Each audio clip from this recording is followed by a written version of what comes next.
BBC News with Sue Montgomery. The European Trade Commissioner Maroš Šefčovič has said the EU stands prepared to defend its interests after President Trump said he would raise import taxes on all goods from the bloc to 50%. Stock markets on both sides of the Atlantic fell in response to Mr Trump's comments. Here's Faisal Islam. Mr Šefčovič's remarks are the first formal EU response to Donald Trump's dramatic raising of the stakes in the standoff with Europe, accusing the bloc of being very difficult to deal with and saying negotiations had been going nowhere. Maroš Šefčovič said trade between the EU and the US must be guided by mutual respect and not threats. He said the EU Commission would work in good faith, but that it stood ready to defend its interests. A French court has given prison sentences of up to 3 years to members of a gang that robbed the American star Kim Kardashian of millions of dollars worth of jewellery at a Paris hotel in 2016. The mostly elderly perpetrators will not, though, return to prison because of time already served in pre-trial detention. From Paris, Andrew Harding. Kardashian had been in Paris for Fashion Week. The gang appears to have targeted her after seeing her with her jewellery on social media. She was bound and gagged at gunpoint before the thieves escaped.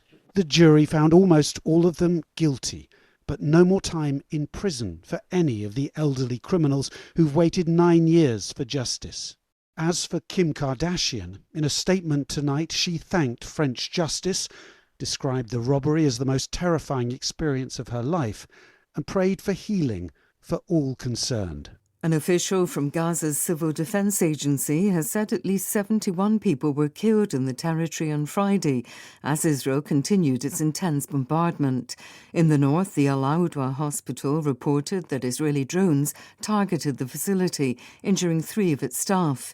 Meanwhile, the UN Secretary-General has criticised ongoing restrictions on aid supplies, saying people in Gaza were enduring what may be the cruelest phase of the war.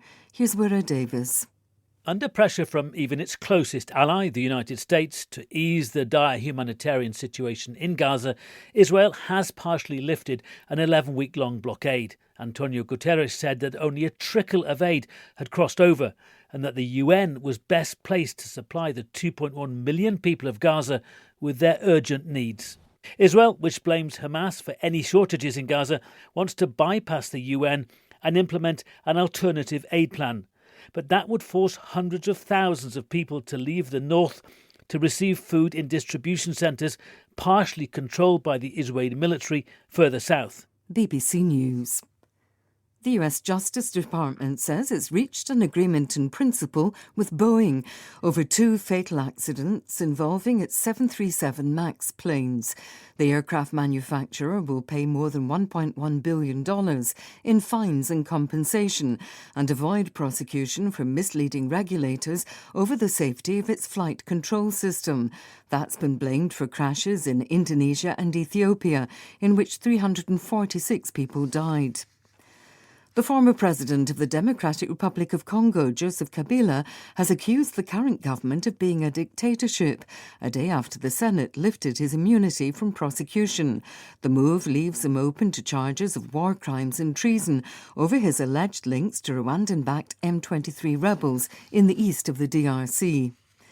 The US Secretary of State has condemned what he called a new wave of repression in Venezuela ahead of parliamentary and regional elections.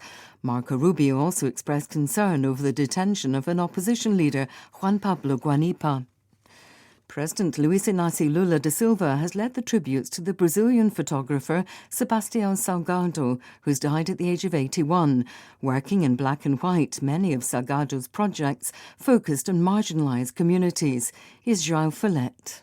Born in 1944 in rural Brazil, Salgado's photographic style was deeply influenced by his early experiences in the countryside. He trained as an economist, but discovered photography in the early 1970s after moving to France and never looked back.